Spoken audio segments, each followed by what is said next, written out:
കാരുണ്യാഭിഷേകം, ആരാധിക്കുന്ന ജീവിതങ്ങൾ, കാരുണ്യാഭിഷേകം, കാരുണ്യാഭിഷേകം. ഈശോയിൽ പ്രിയമുള്ളവരെ, സുഭാഷിതത്തിൻ്റെ പുസ്തകം 19-ാം അധ്യായം 20-ാമത്തെ വാക്യത്തിൽ പറയുന്നു, എല്ലാ ജ്ഞാനവും ദൈവഭക്തിയിൽ അടങ്ങുന്നു. അപ്പോൾ എല്ലാ ജ്ഞാനവും ദൈവഭക്തിയിൽ അടങ്ങുന്നു എന്ന് പറയുമ്പോൾ നമ്മുടെ മക്കളൊക്കെ പഠിച്ച് മിടുക്കരാകണമെന്ന് ആഗ്രഹിക്കുന്നവരാണ്. അപ്പോൾ നമ്മൾ നമ്മുടെ മക്കളൊക്കെ പഠിച്ച് നല്ലവരാകാൻ ആഗ്രഹിക്കുമ്പോൾ നമ്മൾ ഏറ്റവും കൂടുതൽ ശ്രദ്ധിക്കേണ്ടത് അവരെ ഭക്തിയിൽ വളർത്തുക എന്നുള്ളതാണ്. ലീമായിലെ വിശുദ്ധ റോസ്, ഇപ്പം നമ്മുടെ ഇപ്പോഴത്തെ മാർപ്പാപ്പ പെറു എന്ന് പറയുന്ന രാജ്യത്താണ്. ആ പെറു എന്ന രാജ്യത്തിലെ തലസ്ഥാനമാണ് ലീമ. ആ ലീമ എന്ന് പറയുന്ന തലസ്ഥാനത്തെ ഒരു വലിയ വിശുദ്ധയാണ് ലീമയിലെ റോസ്. മാതാപിതാക്കൾ ആ കുഞ്ഞിനെ പഠിപ്പിക്കാനൊന്നും വിട്ടില്ല ചെറുപ്പത്തിലെ, കാരണം 2 മൈൽ ദൂരം നടക്കണം. പക്ഷെ ആ കുഞ്ഞ് എന്നും പ്രാർത്ഥിക്കാറ്, ഉണ്ണീശോയെ എന്നെ പഠിപ്പിക്കണമേ, ഉണ്ണീശോയെ എന്നെ പഠിപ്പിക്കണമേ. അപ്പോൾ ഈ മാതാപിതാക്കളുടെ നല്ല ജീവിതവും മാതൃകയുമാണ് ഈ കുഞ്ഞ് അങ്ങനെ പഠിച്ചു വരുന്നത്. കൊച്ചു ത്രേസ്യ എത്ര മനോഹരമായി ഉണ്ണീശോയെ സ്നേഹിച്ചു. അപ്പം നമ്മുടെ കുഞ്ഞു മക്കളെ ദൈവഭക്തിയിൽ വളർത്തുക.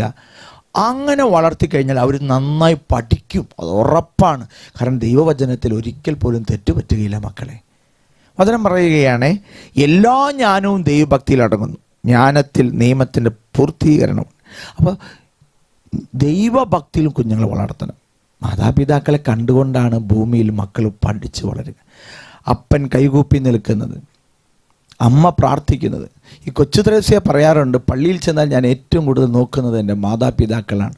അവരാ സക്രാരിയിലേക്ക് നോക്കി ഇമ വെട്ടാതെ പ്രാർത്ഥിക്കുന്നു, നോക്കി നിൽക്കാറുണ്ട്.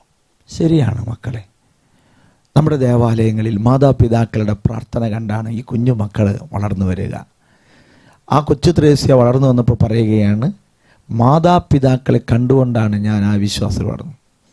എനിക്കുറപ്പാണ് എൻ്റെ മാതാപിതാക്കൾ സ്വർഗത്തിലുണ്ടായിരിക്കും.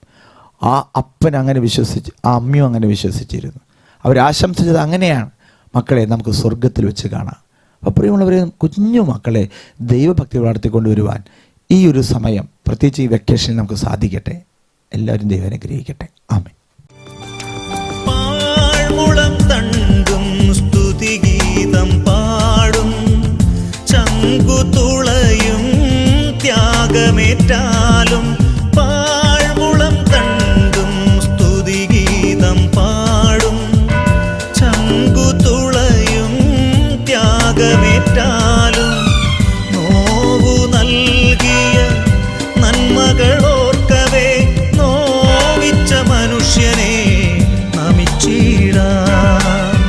നോവു നൽകിയ നന്മകളോർക്കവേ നോവിച്ച മനുഷ്യനെ നമിച്ചിടാം. ദൈവം ഒരുക്കിയ സ്നേഹം വിളമ്പിടും നേരം കുർബാനയായിടും ജീവിതം. പരിശുദ്ധ പരമദിവ്യകാരുണ്യത്തിന് എന്നേരവും ആരാധനയും സ്തുതിയും പുകഴ്ചയും ഉണ്ടായിരിക്കട്ടെ. പരിശുദ്ധ പരമദിവ്യകാരുണ്യത്തിന് എന്നേരവും ആരാധനയും സ്തുതിയും പുകഴ്ചയും ഉണ്ടായിരിക്കട്ടെ. പരിശുദ്ധ പരമദിവ്യകാരുണ്യത്തിന് എന്നേരവും ആരാധനയും സ്തുതിയും പുകഴ്ചയും ഉണ്ടായിരിക്കട്ടെ.